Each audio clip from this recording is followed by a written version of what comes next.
पूरा वाला विपक्षी एकता का तो बैंड बज गया। कांग्रेस को तिलांजलि देकर टीएमसी, समाजवादी पार्टी जो कांग्रेस की कॉस्ट पर बने, वो सब अरविंद केजरीवाल के साथ चले गए। क्या यह बड़ा आईना नहीं था राहुल गांधी को और कांग्रेस पार्टी को, केसी वेणुगोपाल को? नहीं, मुझे नहीं लगता कि विपक्षी एकता जो नेशनल लेवल पे उस पर कोई असर क्या बात कर रहे हैं? मैं उसका जवाब दे देता हूं 10 सेकंड। मैं बहुत समय के बाद आया हूं। 30 सेकंड।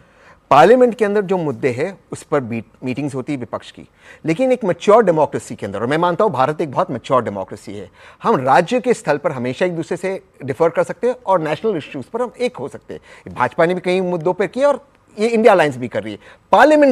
ये पार्लियामेंट्री अलायंस था जो इंडिया अलायंस है, ये स्टेट पे नहीं था। ये बनने से पहले मुंबई के अंदर हायत होटल के अंदर ये अखिलेश यादव जी ने भी कहा था, राहुल जी ने भी कहा था, ममता जी ने भी कहा था, स्टेट में हम एक दूसरे से लड़ेंगे, कुछ स्टेट में हमारा गठबंधन होगा, लेकिन नेशनल मुद्दों पर हम एक हो गए। और इसको मैच्योरिटी कहते हैं। इसमें गलत बात क्या है? कई ऐसे देश, जैसे आज अमेरिका के अंदर राष्ट्रपति ट्रंप आए, राष्ट्रपति ट्रंप के साथ कई लोग जो उनके कैबिनेट में है वो ऐसे लोग हैं जो उनके खिलाफ लड़े थे, रिपब्लिकन मंच पर लड़े थे। तो ये मैच्योर डेमोक्रेसी, इस पर हमें नाज होना चाहिए। अगर हम दोनों एक दूसरे के साथ लड़ सकते हैं विचारिक मुद्दों पर, राज्य के मुद्दों पर, कि राष्ट्र के मुद्दे पर हम एक हो सकते हैं, तो इसमें गलत बात क्या है? आपका फायदा है, आपको ज्यादा चोट है। भाजपा क्या चाहती है?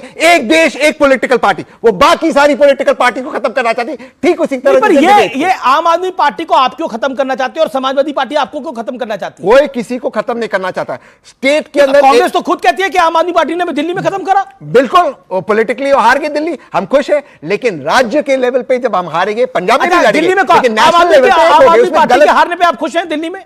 हम इस पर खुश है कि कांग्रेस इसमें रिवाइव होगी, इसमें कोई गलत बात नहीं है। इस पे खुश राज्य के मुद्दों पर नेशनल।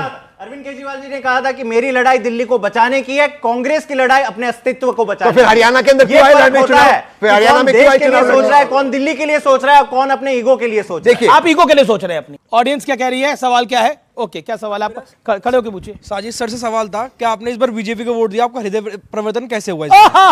ये हृदय परिवर्तन कैसे हुआ बीजेपी को वोट देने? इसको हृदय परिवर्तन नहीं कहते मेरे भाई, ये तो मेरा संवैधानिक अधिकार है। दूसरे ये कि मैंने एक मैसेज देने की कोशिश की है, समाजवादी, कांग्रेस और आम आदमी पार्टी मुस्लिम वोट को अपनी बपोती समझती है।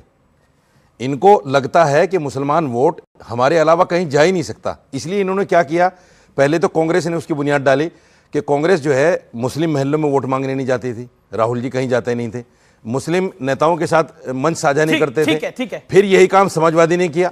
यही काम इस बार दिल्ली में अरविंद केजरीवाल ने किया। सीलमपुर में वोट मांगने नहीं गए, जाफराबाद में वोट मांगने नहीं गए, बाबरपुर में वोट मांगने नहीं गए, ओखला में वोट मांगने नहीं गए, जामा मस्जिद पे वोट मांगने नहीं गए। मुसलमान क्या अछूत है आपके लिए? ठीक है, ओके। आप मुसलमान के वोट पर राजनीति भी करोगे और मुसलमान को अछूत भी बनाकर रखोगे। एक करके जवाब। ओके, तहसीन 40 सेकंड। नहीं, 15 सेकंड। आप सब विद्वान हैं, आप सब एजुकेटेड है, आप सबके पास मोबाइल है। यहाँ पे 4G तो है, 5G 100% नहीं तो 4G तो है। गूगल कीजिए Rahul Gandhi with Muslim leaders पिछले 2 साल के भारत जोड़ो यात्रा के, आप देख लीजिए। यहाँ पर आकर झूठ बोला, मुसलमान हिंदू के साथ रहना नहीं है। राहुल गांधी भारतीयों के साथ है, भारतीयों के साथ रहना जरूरी है। आपके साथ इसलिए नहीं रहना चाहिए क्योंकि आप मुसलमान हो, हिंदू हो, क्रिश्चियन हो। आपके साथ इसलिए रहना चाहिए क्योंकि आप भारतीय हो। और अगर राहुल गांधी प्रधानमंत्री होते तो एक भी भारतीय को हाथ भारत जोड़ो यात्रा का इलेक्शन से क्या लेना देना है? वो आपकी पॉलिटिकल यात्रा थी, उनका पॉलिटिकल रैली थी, जिंदा करने के लिए यात्रा थी, अपने आप को जिंदा करने के लिए यात्रा थी। इसके अलावा क्या था उसमें? आप सिर्फ मुसलमानों को, मुसलमान लीडरशिप को पॉलिटिकल टूल बनाकर यूज करते हैं, या फिर कहें तो पॉलिटिकली सिर्फ दरी बिठाने के लिए यूज करते हैं, बाकी कुछ नहीं। ये कह रहे हैं। देखिए, समाजवादी कितनी सीटें लेके आई? 37 सीटें लेके आई उत्तर प्रदेश के अंदर में। तो इसके हमारे दम पे सुनिए, अरे वो कोई ठेकेदार थोड़ी है। सुनिए, उनकी बात को कहां इतना तवज्जो दे रहे हो? अरे मैं अपनी बात कह लूं। मैंने कहा हम 37 सीटें लेके आए। समाज के हर वर्ग का वोट समाजवादी पार्टी को मिलता है, क्योंकि हम जब वोट मांगते हैं तो अपने काम पे मांगते हैं वोट, हम अपने विकास पे वोट मांगते हैं। और जो लोग धर्म के नाम पे राजनीति करते हैं वो पता क्या करते हैं? वो करते हैं, क्योंकि उनके पास गिनाने को 10 साल की सरकार यहाँ है, 7.5 साल की सरकार वहां है, काम एक बार भी नहीं गिना पा रहे हैं। अरे काम गिनाइए ना। आप कहते हैं 10 साल में मैंने बच्चों के लिए ये काम किया है, 7.5 साल में उत्तर प्रदेश में ये काम किया है, एक काम नहीं गिना पा रहे हो। सपा और कांग्रेस का प्यार कह रहे थे, बाइपोल हुए 10 सीटें थी, एक भी नहीं दी।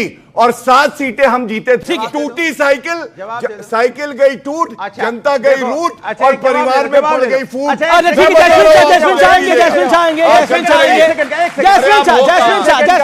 एक सेकंड का है, जिस साइकिल को ये टूटी बोल रहे हैं ना, उसी पे बैठ के दिल्ली तक आए। अरे तब हम और दिल्ली में साइकिल सुनो, और साइकिल में इतनी ताकत थी कि उसी साइकिल से बीजेपी के हेडक्वार्टर में घुसे और कह रहे साइकिल टूट गई। मैंने इतना एहसान फरामोश कोई होता है क्या, जिससे जो आपको आगे बढ़ाए कम से कम उसका सम्मान तो करो। अगर आप सम्मान ही कर लो उसका, ये हिंदुस्तानी व्यक्तिगत नहीं था। अरे नहीं बोल दो, आप नहीं थे समाजवादी, ये पर्सनल टिप्पणी नहीं बोल दीजिए। मुलायम सिंह यादव जी जो मेरे लिए सम्मानित है, उनको बचाया मेरे पिताजी और मैंने, और अखिलेश यादव इतने बड़े नेता खुद ही बन जाते ना नेता, खुद ही बन जाते ना इतने बड़े नेता, इतनी ताकत थी तो आप ही बन जाते ना नेता। फिर आप बीजेपी में क्यों गए प्रवक्ता बनने के लिए? मैंने कई बार बोला है समाजवादी पार्टी को गौरव भाटिया प्रकोष्ठ खोल लेना चाहिए। अरे अरे भाई, अरे सपा और भाजपा, समाजवादी पार्टी और भारतीय जनता पार्टी, ओम शांति ओम, ओम शांति ओम। जवाब मिलेगा। एक सेकंड जैस्मिन इनके साथ ओम शांति ओम मत बोला करिए। देखिए अनुराग जी शाह, अभी आप कह देते ला इलाहा इल्लल्लाह और चुप हो जाते हैं। मैं क्यों बोलूं भाई? अरे वो बोलेंगे, वो बोले, मेरा क्या मतलब है?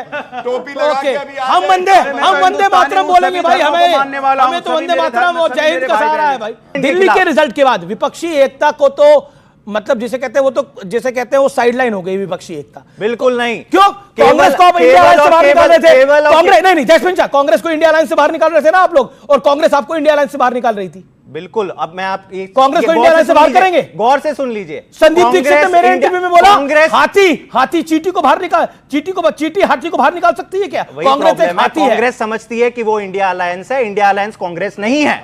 क्या बात? तो इंडिया अलायंस की तमाम जो पार्टियां हैं, तमाम पार्टियों ने आम आदमी पार्टी का साथ दिया। केवल एक कांग्रेस है जो कह रही है कि अरविंद केजरीवाल देशद्रोही है। सवाल इनसे पूछा जाए। ओके, थोड़ा तो इंडिया अलायंस से कांग्रेस बाहर है। लड़ाई लड़ना चाहते हैं लड़े, लेकिन किसी को देश कांग्रेस इंडिया अलायंस से बाहर है क्या? घटिया राजनीति की भाजपा की लैंग्वेज, जो लैंग्वेज भाजपा भी नहीं इस्तेमाल करती, वो कांग्रेस नहीं इस्तेमाल करी।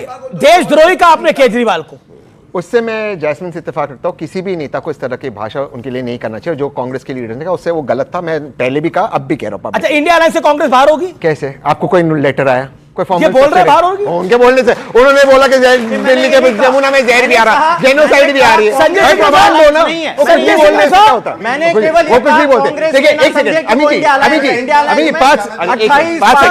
अभी जी मेरा 5 सेकंड रह गया था, 5 सेकंड। ये पूरा डिबेट किसी के बीच में नहीं बोलते। Give him 30 second. ये पूरे डिबेट में आपने जैस्मिन भाई को सुना, एक भी उन्होंने तथ्य की बात नहीं की। यही उनका पॉलिटिक्स है, ये पॉलिटिक्स है। कांग्रेस को बाहर हो गया, सेंसेशनलिज्म। कोई आपको सबूत मिला? इंडिया अलायंस कांग्रेस लीड करी, सारी इंडिया अलायंस की जो पॉलिटिकल मीटिंग्स है पार्लियामेंट्री खड़गे जी के ऑफिस में होती। ये जो हिट एंड रन की पॉलिटिक्स है बंद करना चाहिए। इंडिया अलायंस का फ्यूचर क्या है गौरव भाटिया? देखिए ऐसा है, इंडिया अलायंस का क्या फ्यूचर है? ना पहले कभी फ्यूचर था, ना अभी है, ना आगे होगा। पक्का देख लीजिएगा आप। और मैं क्यों कह रहा हूं आप बताइए। महाराष्ट्र में क्या हुआ हम सबने देखा, हरियाणा में देखिए क्या हुआ हम सबने देखा, और अभी आपस में लड़ाई चल रही है। कह रहे थे मैच्योर पॉलिटिक्स, यही बोला था ना तहसीन जी ने।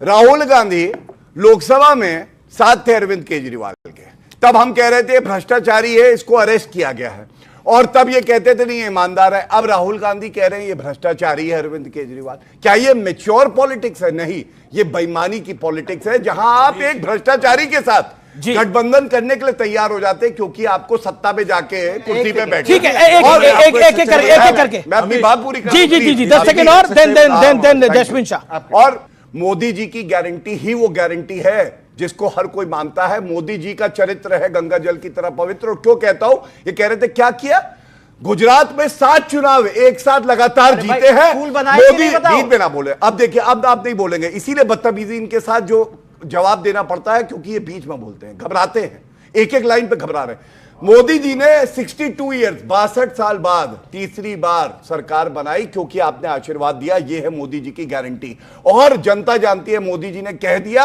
तो दिल्ली वासियों को सब कुछ मिलेगा। और ये अब आपको थोड़ा 2 मिनट पंजाब में 1000 रुपए महिलाओं को देना था वो नहीं। मैंने एक सवाल पूछा था केवल इनसे कि एक आपसे पूछो यमुना साहब क्यों बोल रहे हैं? सवाल मैं कह रहा हूँ यमुना का मुद्दा हो गया, हर घर में अब तो रिजल्ट आ रहा हूं, अब तो नतीजे आ चुके हैं। उत्तर दो। अब तो मतलब मेरा निवेदन है, अब तो काफी गाड़ी आगे बढ़ गई है। आगे मैंने केवल एक सवाल पूछा था कि एक राज्य 20 राज्यों में आपकी सरकार है, एक राज्य बता दीजिए जहां पे आपने सरकारी स्कूल ठीक किए। अरे ये देखिए, अरे भाई साहब क्यों बौखलाते हो इतना? बोलने दीजिए। अरे इतना मत बौखलाओ क्यों रहो? अब मारोगे? अरे मेरी बात नहीं, कोई बात कर रहा था, आप बोल रहे हो। इंडिया अलायंस का भविष्य क्या है अनुराग गुदरिया? क्योंकि ऐसा लग रहा है कि इंडिया अलायंस में तूफान आ गया है। आप लोग खुद भी कह चुके हैं इंडिया अलायंस का अब कोई भविष्य नहीं है। देखिए, इंडिया अलायंस पूरी तरह से मजबूत है। कांग्रेस वो लोकसभा के लिए था कि विधानसभा के लिए भी है? हमारे साथ कांग्रेस पूरी मजबूती के साथ, समाजवादी पार्टी, कांग्रेस, आम आदमी पार्टी सभी। हो सकता है कि दिल्ली में अलग अलग कांग्रेस और आम आदमी पार्टी लड़ी है, लेकिन ये तय है कि इंडिया गठबंधन मजबूती और मुस्लिम वोटर्स भी अब बीजेपी की तरफ जा रहे हैं, आपको लग रहा है ऐसा? वो देखिए, हम पूरे ये भारतीय जनता पार्टी की आदत है हिंदू मुस्लिम करना, लेकिन हम सब हिंदुस्तानी का नहीं, हिंदू मुस्लिम नहीं, मैं जो सवाल पूछ रहा हूं उसका जवाब दे रहा हूं। मुस्लिम वोटर बीजेपी की तरफ जा रहे हैं। मैंने कहा मैं धर्म की राजनीति नहीं करता, मैं राजनीति में धर्म की बात बता करता हूं। सारे के सारे हिंदुस्तानी हैं हमारे लिए और सभी आम आदमी पार्टी को। लेकिन जो साजिद रिजवी ने बोला कि आपने मुसलमान वोटरों को मिसट्रीट करा है, देखिए वो क्या कह रहे हैं, वो अभी थोड़ा सा उनका दिल थोड़ा इधर उधर है। वो बाद में कुछ दिन तक रहेंगे, फिर उन्हें पता चल जाए। वो भी जानते हैं अंदर से, हो सकता है कि अभी उनकी आत्मा थोड़ी सी, आपने तो बोला बिक गए ये। हाँ, उनकी आत्मा थोड़ी सी तो और खराब है, आत्मा बिक चुकी है। नहीं, वो आत्मा, उनकी आत्मा थोड़ी अभी इधर उधर है, थोड़े बहके हैं। बिके हुए आदमी है भाई।